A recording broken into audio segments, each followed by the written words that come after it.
ময়দানে অসংখ্য শত্রুকে পরাজিত করেছেন, আবার কাছ থেকে সচক্ষে দেশ রক্ষার স্বাধীনতার জন্য অসংখ্য মুক্তিযোদ্ধার আত্মত্যাগ দেখেছেন।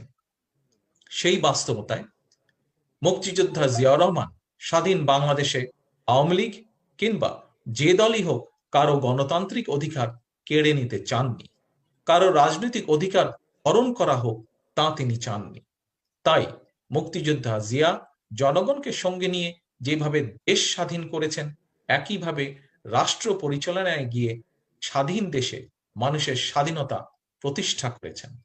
স্বাধীন বাংলাদেশে নিষিদ্ধ আওয়ামী লীগকে স্বনামে রাজনীতি করার সুযোগ দিয়েছেন। সুতরাং রাষ্ট্র পরিচালনায় মুক্তিযুদ্ধই বিএনপির প্রেরণা ও বিশ্বাস।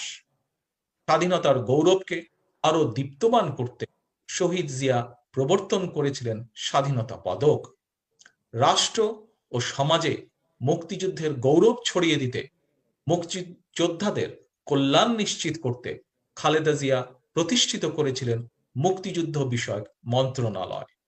বাস্তবতা হলো শহীদ জিয়া মুক্তিযুদ্ধ, বিএনপি এবং গণতন্ত্র সমর্থক।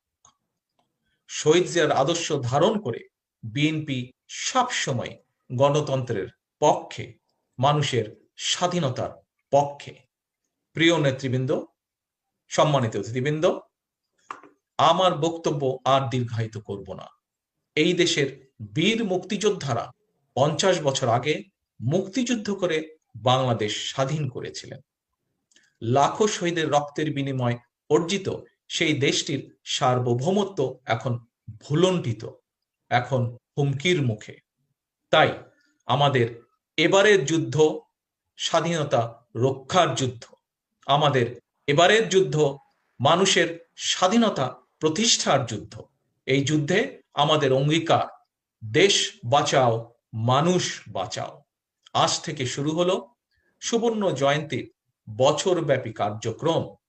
আজকের এই অনুষ্ঠানের মাধ্যমে দেশপ্রেমিক প্রতিটি নাগরিকের প্রতি আমার উদাত্ত আহ্বান, সুবর্ণ জয়ন্তীর এই যাত্রায় বাংলাদেশের পক্ষের শক্তির, গণতন্ত্রের পক্ষের শক্তির সক্রিয় এবং ঐক্যবদ্ধ অংশগ্রহণ চাই। কারণ এটি আজ প্রতিটি গণতান্ত্রিক মানুষের দাবি। সবশেষে আজকের এই মহতী অনুষ্ঠানের সম্মানিত সভাপতি, অনুষ্ঠানে উপস্থিত সম্মানিত নেতৃবৃন্দ, আমন্ত্রিত অতিথিবৃন্দ, দেশে এবং বিদেশে যারা এই অনুষ্ঠানটি এতক্ষণ ধরে দেখেছেন